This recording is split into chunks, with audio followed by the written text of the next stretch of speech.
What's up guys, I'm Suman from Stein. So Dell recently launched the Dell Inspiron 5409, or if you search on Dell's website, it would be called as the Dell Inspiron 5402. Now I don't know why the same product has two different names. Maybe it could be the offline versus online naming scheme. But anyways, whatever I talk in this video is applicable to both the 5409 and 5402 since both of these laptops are exactly the same.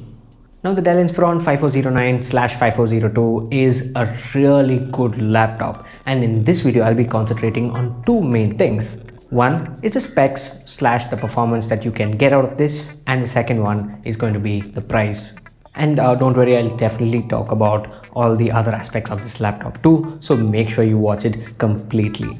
And by the way, this is not a review because this is a brand new laptop, and I'm sure Dell would have not even sent review units to the biggest of the biggest YouTubers who do laptop related content. So this is my first impression, my thoughts on whether you should consider buying this laptop or not. So without wasting any precious time, let us begin.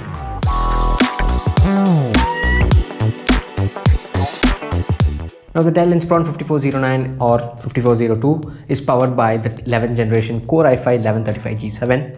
It has 8 gigs of RAM and has a 512GB NVMe SSD. So the main big upgrade here over the 5408 is the new 11th generation Intel CPU. And I must say, Intel sure has brought a number of changes, or rather say upgrades, to this generation of mobile CPUs when compared to their 10th generation CPUs. And when it comes to the CPU performance, when you compare this with the 10th generation CPUs, the difference is not too drastic or too major. Yes, there is a slight increase in CPU performance, but it is somewhere around the 15 to 20% margin, and still it is definitely an improvement. But the main gain, the main performance difference that you will notice with the 11th generation CPUs is in the performance of the integrated graphics. Now this is called as the Intel Iris Xe, and compared to Intel's Iris and Iris Plus graphics, this is so much better. And not only that, there are many optimization features brought in this 11th generation CPUs to improve things like battery life, to use system memory more efficiently, and much more. And even when you compare this to AMD's Ryzen mobile CPUs, it is on par with them, and in some cases even beats it. Now with the new Intel Iris Xe integrated graphics, you can definitely game on your Dell 5409. But remember, you can't play AAA titles on this machine at higher settings or not even medium settings, because this CPU is not a gaming CPU, so remember that. But still, Intel has managed to give a really good integrated graphics here. So with that, you can play games like CSGO, Rocket League, Dota at low or medium settings, and you'll still be able to get playable frame rates. Now if you remember, with the Intel UHD and Iris Plus graphics, gaming wasn't even a thing. But with this, you can now enjoy a quick gaming session of maybe say games like Counter-Strike or Rocket League after a busy day at work. You could even use this machine to quickly edit one or two photos on softwares like Photoshop or Lightroom, and this would be easily able to handle them.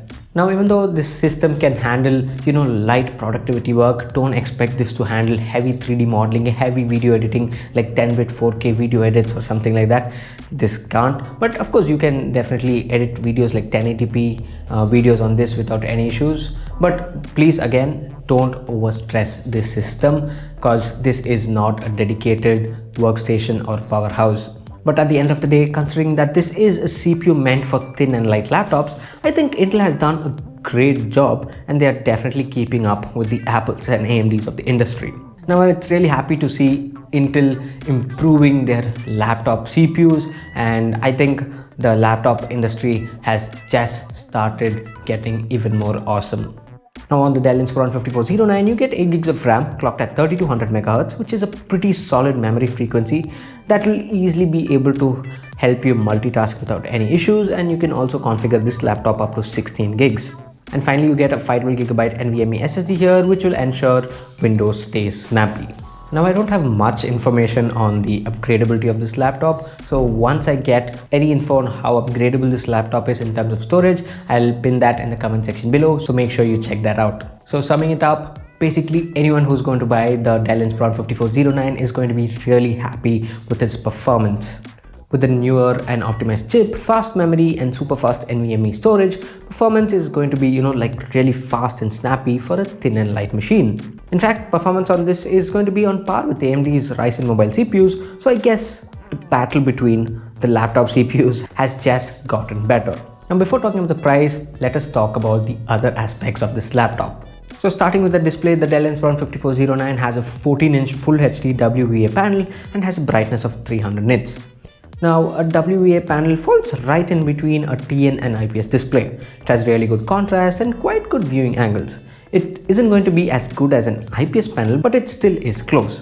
And it is way better than any TN panel out there. It should have decent colors, and for indoor use, it should be sufficiently bright. And the 14-inch display has, really thin bezels, giving the laptop an overall smaller footprint. Now, I've used Dell laptops before and I can assure you that the display on this machine is going to be really good. Now talking about the design, the Dell Inspiron 5409 is quite a thin and not so heavy laptop weighing in at 1.43 kilograms. The exterior shell is made out of aluminum while the rest of the body is plastic.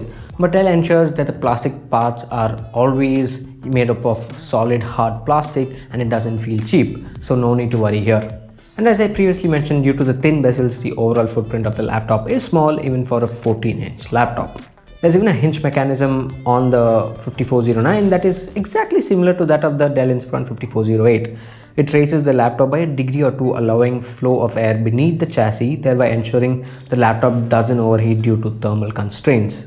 So basically I like this design, and I have to say Dell has designed this laptop really well. And if you take a closer look, you might see small hints of the XPS laptops, and that is especially true for the looks and feel of it, because you have aluminum, you have really well polished design overall, so it kind of looks like an XPS but still is not that costly, and that makes this laptop really good, especially in terms of the design. So I basically loved the design very much. If you liked it, definitely let me know in the comments below.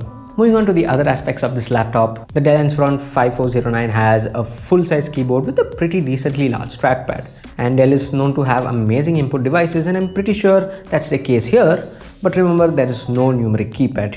Now there's a great selection of ports with Dell, including the latest USB 3.2 Gen 1 ports, which means that the data transfer speeds are going to be faster, and you also get a Type-C power delivery port, which is pretty cool since you can also charge with this. Now Dell has included a micro SD card slot, and I really wish it was a full-size SD card slot, but considering the other ports, I really can't complain. And finally, you get a 53 watt battery, and with the 11th generation CPU, power draw should be much more optimized, so battery life should be pretty good here.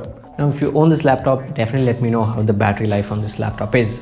So up until now, I've really liked the Dell Inspiron 5409/5402, whatever you want to call it. The 11th generation CPU, new design, and many more factors of this laptop will definitely make this an amazing device for many. But at the end of the day, no matter how good a laptop is, the main deciding factor is going to be the price. So as of making this video, the Inspiron 5409 is priced at 67,000 rupees, but the same laptop on Dell's website known as the 5402 is priced at 60,000 rupees. Now both are not two different laptops, but I still don't understand why two different names and two different prices, but I'll make it simple for you in this video. If you can get this laptop for 60,000 rupees or less, be it on Dell's website or on Amazon or Flipkart, then definitely go ahead and buy it, because it is an amazing deal. But if it's priced at 67,000 rupees, I would suggest you to wait for a few months, and I'm sure the prices will drop, making it an even more better value. And there's even the Inspiron 5408, which is exactly the same laptop, but with a 10th generation Intel CPU, and you also get a dedicated NVIDIA MX 330 GPU for only 65,000 rupees. Now if you really need a dedicated GPU, I would suggest you to go with it. And there are also other companies coming out with laptops powered by 11th generation Intel CPUs, and I'll definitely be covering those, so make sure you subscribe so that you don't miss any of those videos. Anyways, I really love this laptop, and I'm definitely sure anyone buying this will say the same. But make sure you keep an eye on the price, because if it reduces, then I would say this is an amazing deal.